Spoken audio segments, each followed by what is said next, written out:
Okay, just tell me when. I'm telling you when. Just a second. Okay.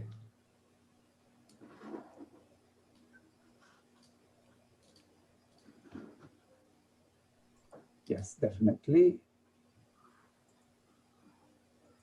Okay, just a second. Welcome to everybody. My name is Stefano Cobello. I have the pleasure to introduce to you our friend from Portugal, and José Nunes, president of Make It Better NGO, and in the multiplier event organized by Castilla y León Regional Administration, and then I will give the word to Marian Blanco. He will talk about a proposal for social transformation. I don't want to get deeper into it. She will tell you more about it. So I have the pleasure to give the word to Marian Blanco, the representative of Castilla y León Regional Administration, organizing this multiplier event. Maria? Thank you, Stefano, and welcome, Jose, and all participants to this. This is the last workshop of these events, and hope you enjoy it. And very happy of having you here, Jose, and waiting for your interesting explanation about the SparkSEEDs. Really.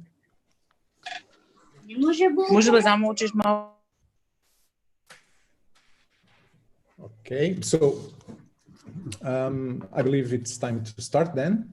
I hope I have the green lights. Yes? Okay, you can have green lights. Okay, well, so it's my turn to, to be grateful in advance for the opportunity given to us, to me, to make it better, let's say the institution I represent, but as well thanking you for the opportunity to be inside of such wider and let's say well-inspired network of people and institutions working in something and some concepts that are really important for us and that we try to follow as much as possible as concepts of our work and as tools of our work, and not necessarily only as goals of our work. So that is a really great opportunity to meet you, and I just hope that you can enjoy a bit of this experience we are just about to share. For some of the partners in the audience, let's say of the institutions, this is not a new thing, because some like Polo Europa, like Europol, are making part of this partnership, let's say, which is involved in SparkSEEDs, but I will really explain that in further steps. So let's go on, let's talk about a bit about this SparkSEEDs, the SparkSEEDs project. Well, what it is, just before I start, I would like to just to say that last year, I think 1 year now, in December or November, December 2019, the project, the SparkSEEDs, was awarded by the Commission and by the Erasmus Plus agency as a good practice and as an inspiring project. The project didn't is end yet, but nevertheless, considering at least the ideas and the objectives that he takes to, it was a motive for the agency and for the team that makes this evaluation to consider it awardable, and we are very proud to say that it is for us as well a very important thing. Well, I'm going to go through these three main topics: the context, the objectives, and the activities. I'll try not to take longer than half an hour. Honestly, I could be speaking about it much more time, but I'll try to keep the agenda. So about the context, this was a European project. It was funded by the Youth in Action Erasmus Plus agency in Portugal. You all know this. Let's say it has inside of the transnational partnership 7 entities, which combine 3 European regions, from Portugal, from Italy, and from Poland. And it is a pilot project, so the partnership is somehow, but on purpose, unbalanced. And we have, under this structure of partnership, one regional partnership in Portugal that are composed by, well, I will not say the name, but it's the municipality of Cuba, where we are settled, Cuba, Alentejo, Portugal, just not to provoke any mistakes there. And with the group of schools of Cuba as well, the public school and us Make It Better, and plus 2 institutions, Ligart and Cuba Aventura Club, which are promoters of activities for young people, one in the arts and culture and music fields, and the other one on nature and sports. Then on Italy, we have Europol making parts, and in Poland, we have this foundation as well making part of the partnership. These 7 organizations so constitute in summary 1 transnational partnership, 1 European and 1 regional, and we are all motivated to tackle these common problems in around 18 months, which now are no longer true because due to COVID-19, the end date of the project was updated, and now we can go till the end of January on it. So we are still in action at this stage with the last, let's say, dimensions of the project. But what kind of common problems did we try to tackle by applying and by developing these projects? Well, we divide it in 2 groups of problems. The first group of problems are connected to young people, so in school age, let's say, and young people with less opportunities or somehow facing social, educational, or family difficulties.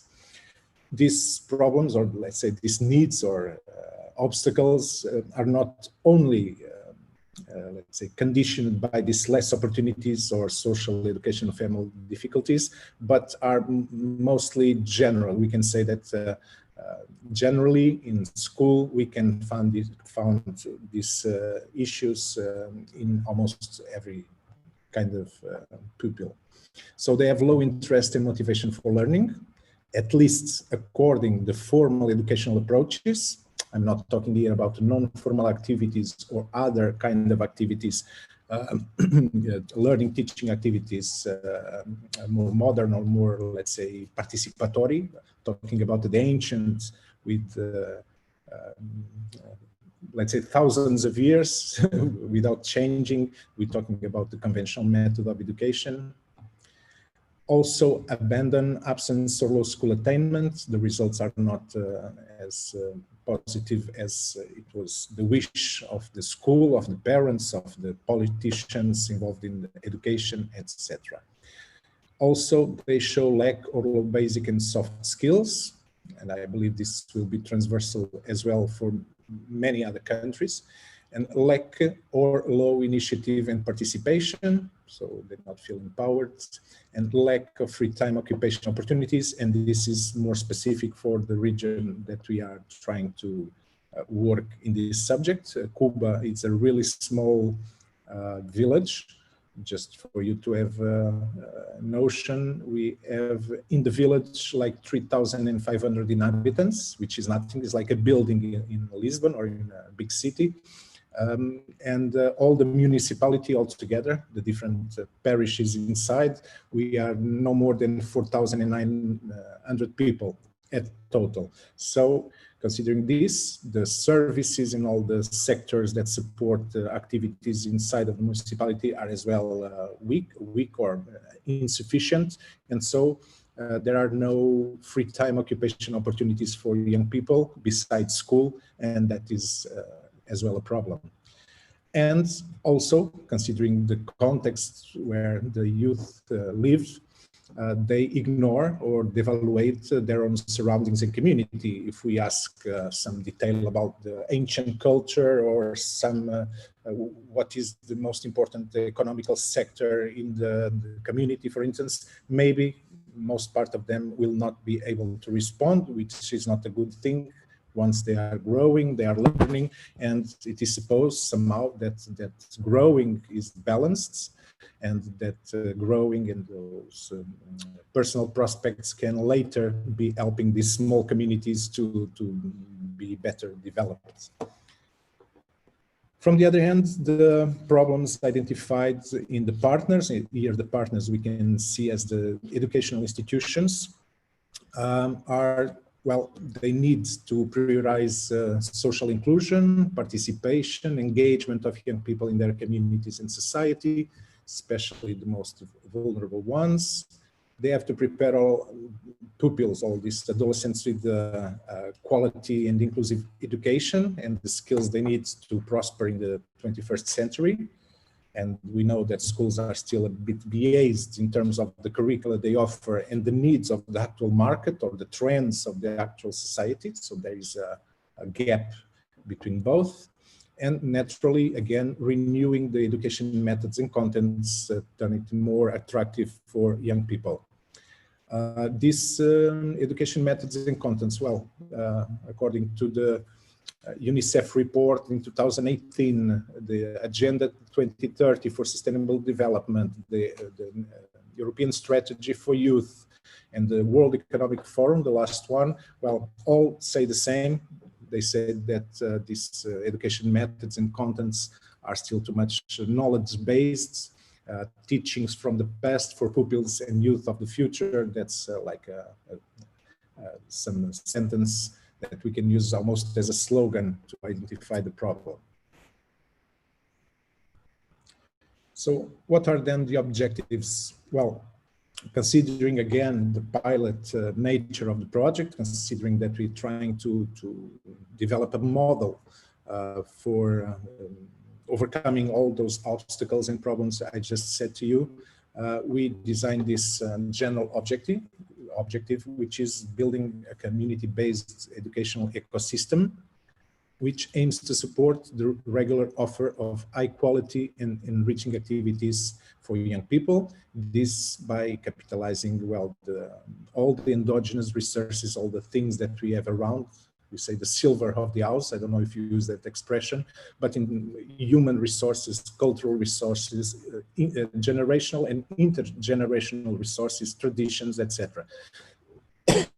Pardon. All of this in a cross approach between three main things. The first one is the youth main interests. We are not trying to teach them things that they do not want to know about, because that will make them alienated from those goals. Also tackling the actual societal challenges, and of course considering the needs, the concrete needs for actual and future education of these kids, what they really need to know, and not what we want them to know, because sometimes what we want them to know in school context is not exactly or not necessarily what they need really to know to prosper. So a bit of innovation and inspiration on the project. As for innovation, of course, this SparkSEEDs is a proposal for a social transformation. And we base this on the concept of the learning community, which surely you all know and understand. And we want the community and their agents to participate actively in the education of their youngs, of their children, let's say. And on the other end, we want the youth and the youngs to be empowered to participate in the development of their community. So there is here a cycle of happenings, let's say, which have no hand. That's why I can imagine as a cycle. The community really participates and contributes to the education of young people, and then young people grow and learn and can contribute to the development of the community, and the circle comes larger and larger, like in a positive spiral, and that on this, like metaphorically, is the purpose. As for inspiration, again, this was really inspired by some speeches that we heard and some documents we read at the time of the application, considering the needs of the school. And for instance, this sentence, they say that robots will replace 800 million jobs by 2030, pointing that education should not teach you to compete with machines once these machines are smarter in terms of knowledge-based learnings. Everybody knows that if I want to know who was the first man on the moon, I go to Google and I found it. But understand how can we go to the moon, or the importance of the concept of the space exploration will be much different. So that's something that we really need to think. It's like a reflection point. If we want really to compete with machines in the future, and if we want our child to compete with machines, or to, on the contrary, to be prepared for the jobs of the future. And so we have to teach them to master the skills that the machines and the computers will never master, such as social and personal values. Well, the pro-social values are, of course, always included. The critical thinking and creativity, the teamwork and cooperation, the care for the others, solidarity, the sports and the fair play, and the arts, music, painting, theater, etc., which till now are not yet achievable by machines in the abstract world and in the way we think and accomplishing with the human nature.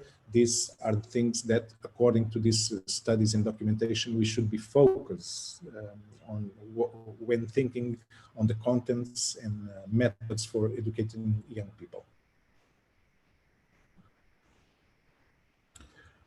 We had, let's say, more for structuring a bit the idea, 4 main specific objectives. The first one is really generating this proactive learning community, where the community and its agents are involved, promoting youth education, and again, youth is empowered to participate in youth community development. The second, we are talking about young people soft skills, more or less around 10-15. Of course, after the project really is being implemented with younger pupils, and I would say with older, but no, I believe the 15, 16 years old are the top, let's say, age among our participants. But this is the most important. This is one of the objectives. So developing on them soft skills and abilities, this ingenuity, genius, creativity, interests, and vision, and doing it all currently supported, promoted, and developed through a set of activities, which are then implemented under this community-based educational ecosystem, which we call, under the concept, the learning community. We will see ahead what do I mean about the community. Also, we want them to develop citizenship and community awareness, to be more active and to participate more, to take initiative, to collaborate with each other, but not only with each other, so they can collaborate, for instance, with some local agents that work or develop a thematic that they are interested with. So this is the third sub-objective or specific objective that we are considering. We have here as well, very important, the solidarity and the social entrepreneurial attitudes, because I told you that one of the problems before was really the lack of initiative. They just wait for things to appear, and although they have visions and fantastic ideas, they do not put those ideas in practice, and we need to stimulate them, that entrepreneurial attitudes, not necessarily entrepreneurship in a business concept, but generally take initiative and participate, make things happen. The last specific objective is like we understand that we cannot ask them to change their attitudes or to gain such a wide spectrum of soft skills or other kind of learnings if the teachers or if the youth workers, if the people that work with them that is participating actively in the teaching process are not prepared for that. So one of the objectives is like a pillar as well, is to, let's say, to increase the competencies and the skills of the youth workers and of the educational staff. And we do it regarding non-formal education, and also to help them knowing better what are the best methods to transfer the fundamental values for young people, and thus preventing, well, the main phenomena that actually affect the young people, like absenteeism, bullying, etc.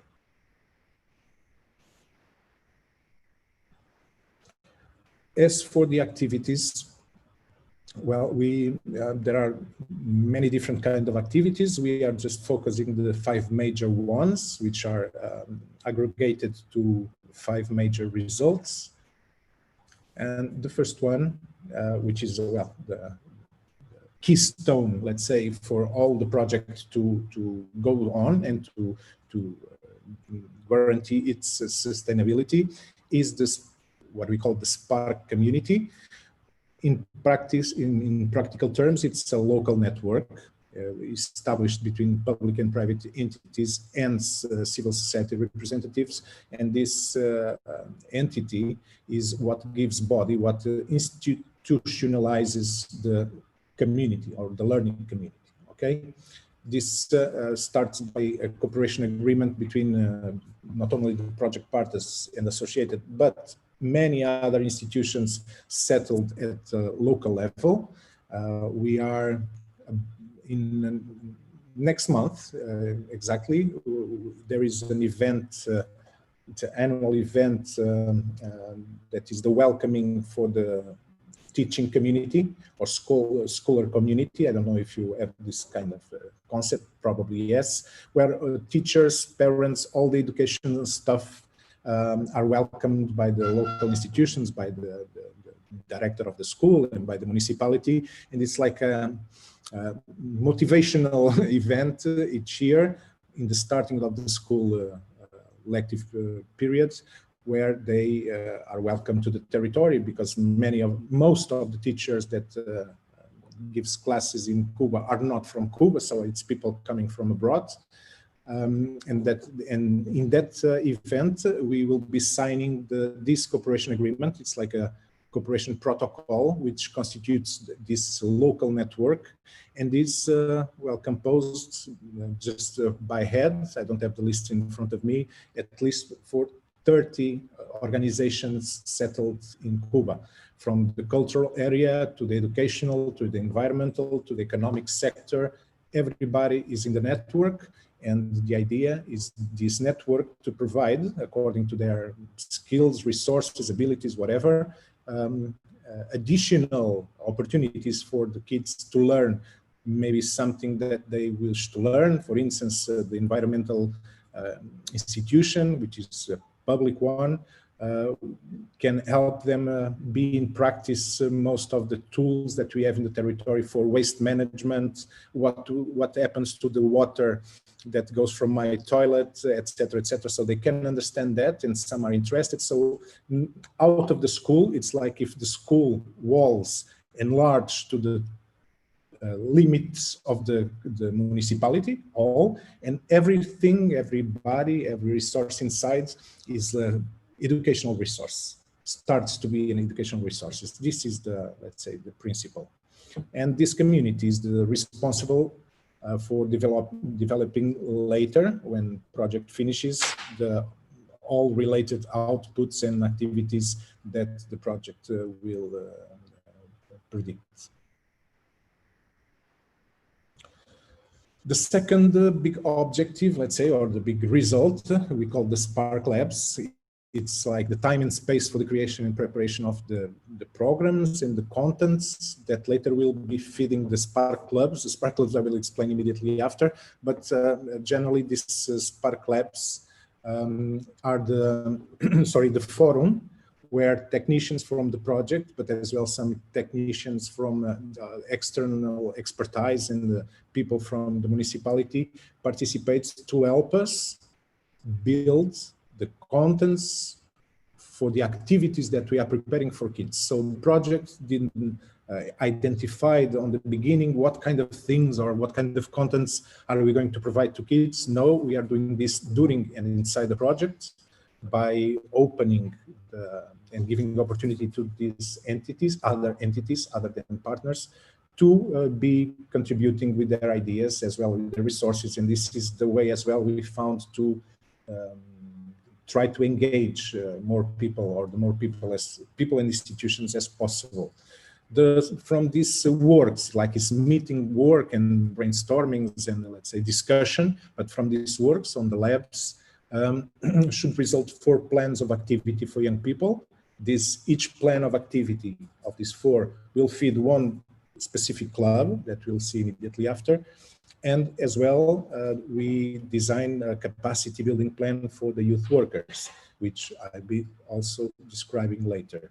So these are really participative spaces and are led, let's say, by the partner that has a greater domination for each of the subjects in stake.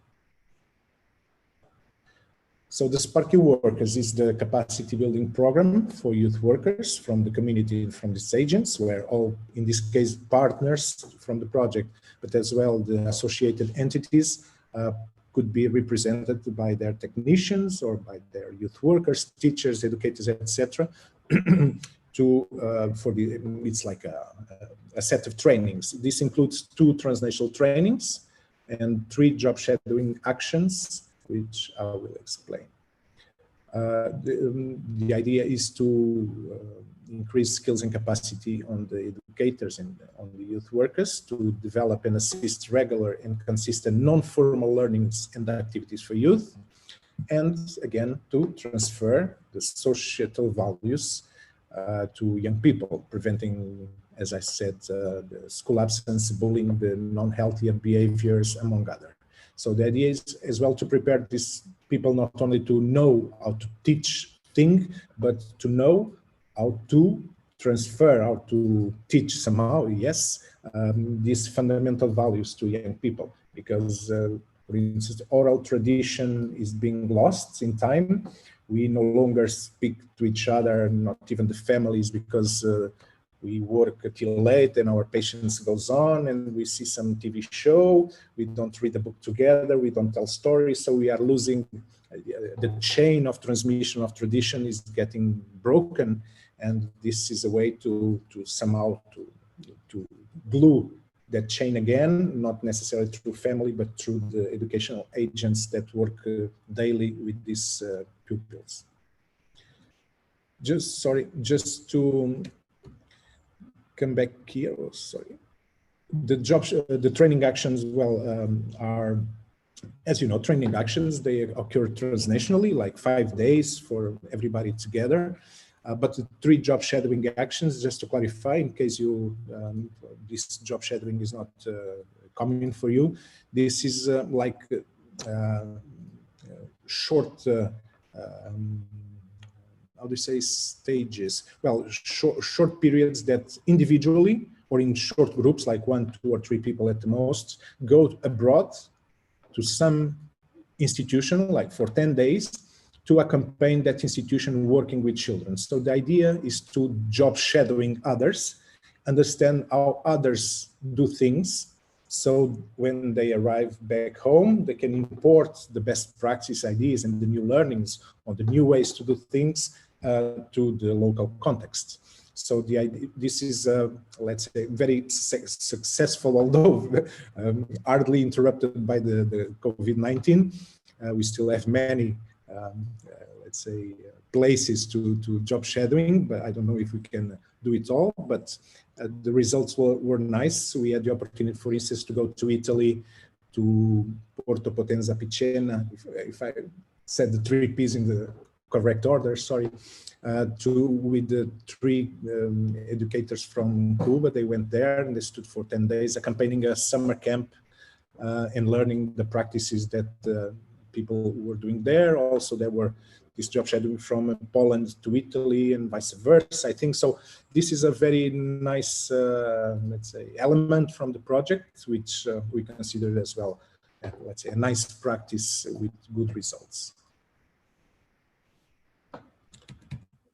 Yes, and then the Spark Clubs. Well, let's say this is the shining diamond, because these are really the activities implemented directly to young people. And the Spark Clubs are implemented on 4 thematic areas: the arts and culture, one area, science and technology, sports and nature, and let's say the citizenship and entrepreneurship area, which is a wider, open and almost free club, because this is the place where they can develop their own ideas independently of what, and let's say at the same time receiving those learnings or teachings regarding citizenship, regarding participation, entrepreneurship, etc. The sports in nature, naturally, this is totally, because we want like this to be the unplugged, I will use this expression, the unplugged version of the project for kids. It's like no mobiles, no computers, no wires, no nothing, just their body and the nature. And that's the kind of activities that we thinking about. The science and technology and the arts and culture, I believe you understand. Although in science and technology, we focus the coding, we focus robotics, we focus, well, the YouTuber version of kids, because we focus especially where the technology is actually eventually addressing their main interests. Okay. So these are, as I said, the practical activities addressed to youth, and these activities are like extra school and free time activities.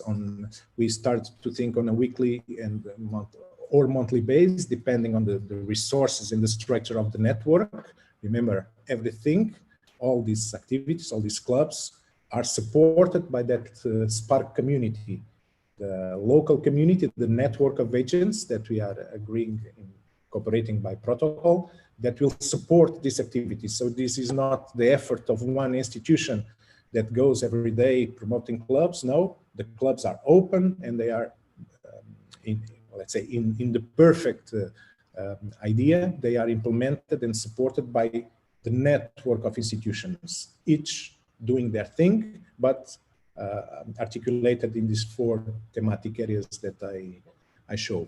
The contents, or the main contents for animate or for the dynamics of the Spark clubs or the clubs were developed previously in the labs, okay? And after the clubs are implemented, all the contents, all the tools produced are compiled, and they feed the implementation of a Spark camp. So the vacations period of kids is as well integrated on this, because it will be, let's say, a waste of effort, a waste of money, a waste of time if we were preparing so many contents to feed the clubs and then not use that for one of the most important problems they have in the families is what to do with my child during my working period while they are in vacations, for instance. So this is like an extension of the school period with activities much more interesting than the school itself, let's say, but in somehow optimizing and maximizing the efforts and resources used for the Spark clubs and combining them in a Spark camp. And we did it now 3 times, okay? And we are just preparing, I will tell you later, immediately after, not late, not so later, I will tell you, because we are now doing this or preparing these clubs to go during the school period, but as a response to COVID-19, okay? We'll see how. Well, this is, as I told you, this Spark camp is an additional result, because this we can promote safe and quality alternative for families and guarantee that their children are positively occupied during their free time. Well, a bit less interesting for now. For sure, for you, this is the SparkSEED. It's really the seed of the project. We want the project, once it is implemented as a pilot project, we want the project to be spread around, to be really disseminated. So the seeds are very important, and this will be no more than the compilation of all narrative and a plan for the dissemination, where you can see how we did it, what kind of methods you used, the tools you used, the steps we take, the critical issues, what to avoid, because we are learning. I know that from my speech, it seems that the project is absolutely perfect. It is emotionally, but of course, in practice, it has mistakes. So we learn from mistakes and try to improve. And of course, and this dissemination is exactly that. It's like, what should you know if you want to to replicate this initiative? What should you know to do that? Okay, so goals, the thematics to address, the structure, etc. Everything will be narrated in a guides, in a compilation guides, and spread around. So we hope that this is an opportunity to start as well, or to reinforce that dissemination purpose. And we thank you for that.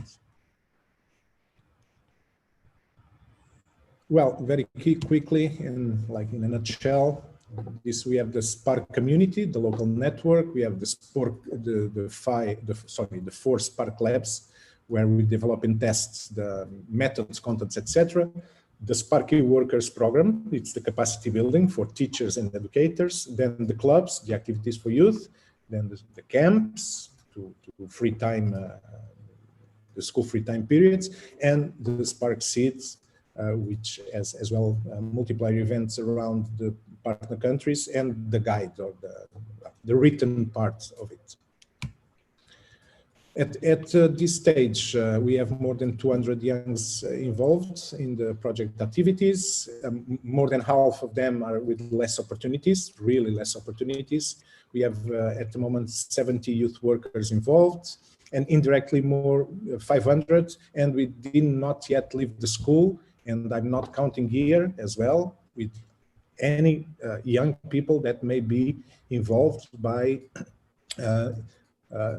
Europol in the Italian structure of partnership, or by the Polish. I'm just counting with the students that are in the school that from the beginning of the project are hearing about them, are seeing things happening, and somehow are coming or getting informed about it.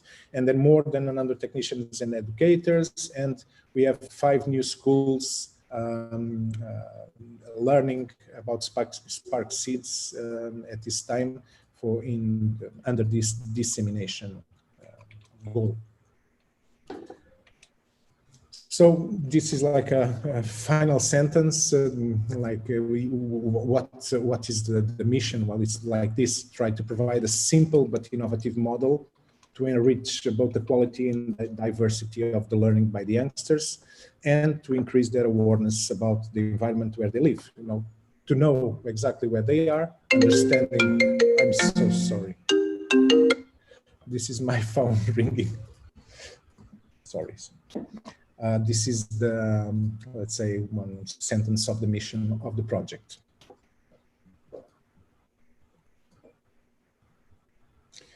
Well, and that's it. I hope you can help us grow these learning communities all over Europe, in your countries. Thank you so much for your attention.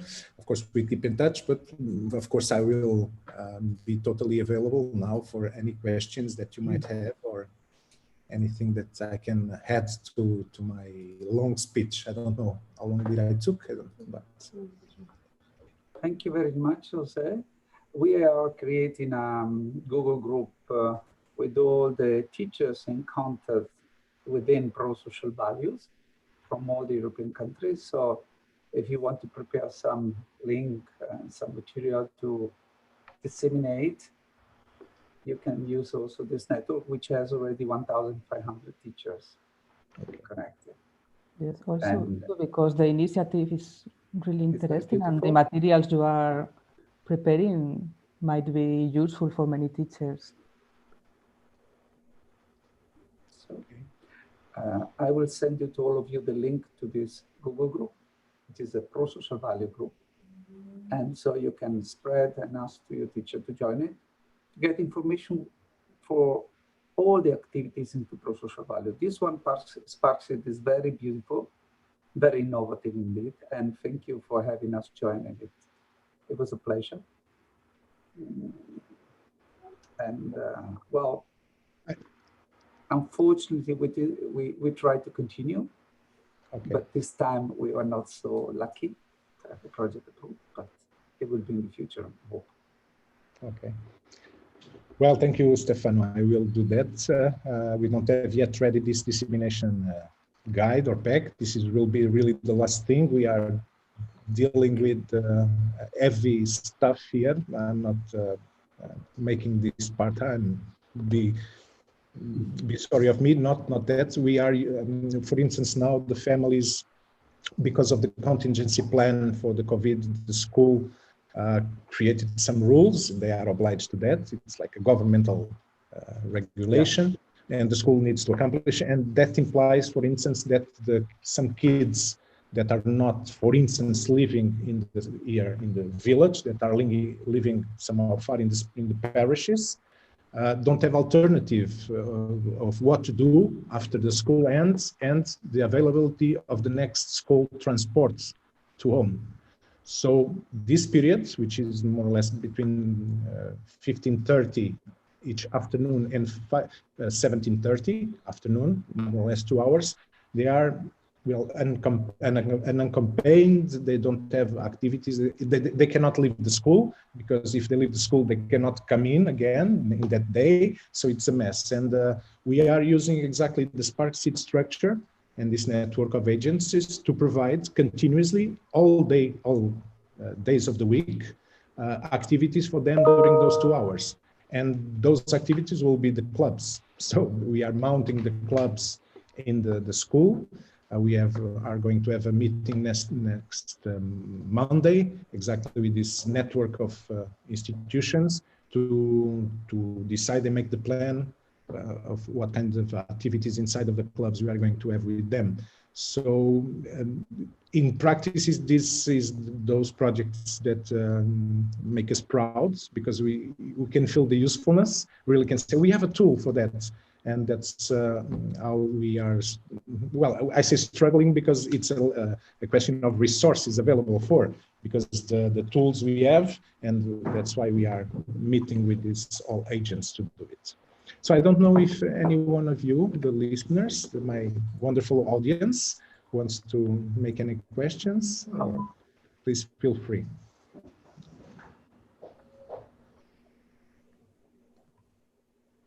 Well, you see.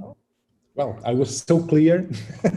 Yes, you were so clear, José, and I think it's very interesting that this intervention about the community, how the previous workshop were about teachers and how the school can promote the pro-social values, but in the SparkSEED teaches us how we can also involve the community more directly in promoting this kind of values. So it can be something very inspiring for the teachers on how to look for help to promote those values also in the community, not only so they can start to think that they are not alone. They can ask for help in the community, and there is the viability of other association and groups that can really create a pro-social and inclusive and educational community in a wider sense, in a broader sense. Yeah, it's a broader sense, yes. Well, it was not a question, no, Elena? It was just a reflection. It's just Elena. Yeah. It's just me reflecting on what we can learn. I was thinking so on you've that. been so clear. Yeah, we know that when you feel that I have a small child as well. It doesn't is on this particular school we're working on, but he lives here with us. And the thing that frightens is understanding that they don't understand the community thing, you know, at all. It's not like, I'd not say it's a bad thing. It's a thing of the current time. It's like a trend for modern society. We lose these roots, let's say, to the territory. We don't know what kind of fruits grow here, you know. They just know like the main thing that appear in front of their eyes. And that is really bad, because probably they will not be developing the ideas or tools to support the place where they born and grow to be a better place. And it's not necessary that they do that, but at least it's important that they understand what it is, because if they don't understand, they will never know if they want to go through it or develop their interests around. And that's like let's say it's a waste of opportunity if we leave students without knowing that territory, because in some cases we see some kids that see some handcrafter working with wood, for instance, and they found, you know, it's like they found it's a eureka moment for them. Wow, I want to do this. You know, it's a simple thing. Everybody can do it at home, for instance. I don't know, but it's like losing opportunity and showing them something worse, that everything that comes from outside is better. We live in a poor place. This is artwork, it's a farming. Now the place is formatted by the farming sector. This is an agricultural region from ever. So we have wine and cork and olives, etc. But this is something that they don't want, because it's like the parents and grandparents say to them, don't be a farmer, because you will be earning few money, you will work hard from sun to sun, you know, your hands will be dirty. I want you wearing a tie. You know, there is this perception that the things from the land are not positive or are not good, and the kids grow on these contexts. And after a while, of course, they lose the root. And this, which is an opportunity, there are multimillionaire people based on farming because they innovate. It's any longer using, you know, these hand tools. It's like much more than that. It's technology, science, it's much more, but their perception, it's not that one. So that's why it's, for us, that is a very important element on the project, understanding where they live. And so maybe there's an opportunity there for them to grow and to develop. Thank you very much. Very interesting. Jose, see you next time then. Thank you, Stefano. Thank you all. See you, Gita, Elena, Agnes. Before closing, Stefano, I would like to say something. Elenas, one Monica, Jordanov, Draga, and Tatiana, I think all. I said thank you to all. And thank you, José. And before closing this Pro-Social Values Community International Conference online multiplayer event that has lasted these 10 days about, I would like to thank all the participants on the different workshops, also the speakers that have given us a very interesting input and approach to a really wide field of topics. I would like to thank all of you. And also each one of the Pro-Social Values partners for having made possible sharing so many different experiences they run or they are currently running in the different countries and schools. And as for the coordinator team of this project, the general coordination, Stefano and Elena, thank you for the quick answer to reshape all this organization, because as the venue of the final multiplayer event, we worked hard to have all really ready for the presential meeting, and only 3 weeks before this date we are in, due to the restriction of this global pandemic state, we have to reshape. And I know they work really day and night to make it possible on the website, on having this interactive platform ready, and the streaming links and so on already. That this was a very wonderful way of spreading all we have done. And I think all run and work really wonderfully. This is the end of this conference, but I think it's the beginning of the Nobody Less. Yes. And that is one of the most powerful initiatives, the Nobody Less Community Network. I think. Yes. In those 2 weeks of multiplier events, we had the real map of what's going on with our projects and all the countries and partners. And it was enthusiastic. And the content we had, we will have United States collaborating with us into this network. We had a huge contribution from India and huge contribution from Stara Zagora, from Lithuania, from Spain. Your professors from Spain, they were marvelous. Mariam, so a lot of ideas and things going on and started. Well, this is really a network.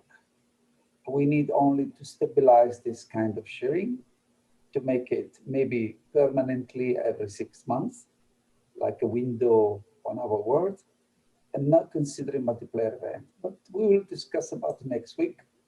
I will contact all the partners to organize parallel meetings for the project and to see how to continue in this crazy period, unusual period. But it's a wonderful challenge indeed.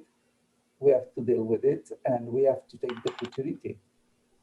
And one of my ideas is to create a space of online didactic and educational resources, for example, a huge space with all your contribution in different languages, different spaces for all your teachers. But I will available for our projects and also for professional value. But it's something we will discuss together, of course, and it's a continuation. Thank you to Laura and Agnese, the two big supporters, Tatiana, Draga, Monica, Elena, and Jordanov. Okay, and Jose, to you, I hope you will be able to introduce this network with African countries. We will be very happy to have a continent that normally doesn't join and has a lot to teach us, a lot to share with us. We need them. I have started. Yeah, I know. I'm working very much to involve Asiatic countries. Now I'm in contact with Japan, Philippines, and Indonesia to get them some other countries involved. Let's hope the schools or Ministry of Education will join us in this adventure. So, Mariam, thank you. That's really, and you will have news very soon from us. Thank you. Bye-bye. Thank you all. Bye-bye. Bye. Thank you, Maria.